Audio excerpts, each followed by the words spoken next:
They say it's lonely at the top, and whatever you do, you always gotta watch motherfuckers around you. Nobody's invincible, no plan is foolproof. We all must meet up.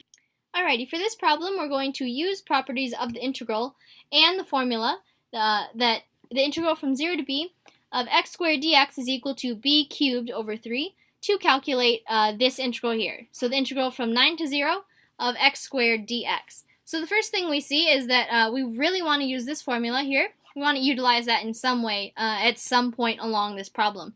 So what we have to do first is actually reverse these limits of integration, because first of all, 9 is not less than 0, and that's what we want. We want the bottom limit of integration to be less than the top. So what we have to do is reverse the limits of integration, okay? So in order to do that, to flip our limits, to simply write 0 to 9 instead, we have to add a negative sign in front, okay? So we have that negative sign now. So we have this negative integral from 0 to 9 of x squared dx. Okay, so now that we did that, that's good.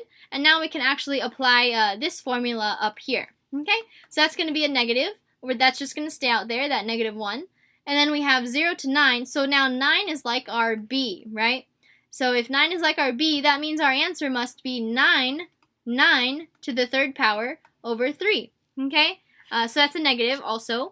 So then once we simplify this, we get that this is a negative 729 over 3, which is a huge number, but this is simplifiable to a negative 243. Okay? And that is pretty much it. And we can have that negative, it's a signed area, so that means we can have a negative, quote unquote, area here. It's like sabotage, it's got me ready to bust, but I can't jeopardize what I've done up to this point, so I'ma get more guys to help me run the whole joint, cultivate, multiply, motivate.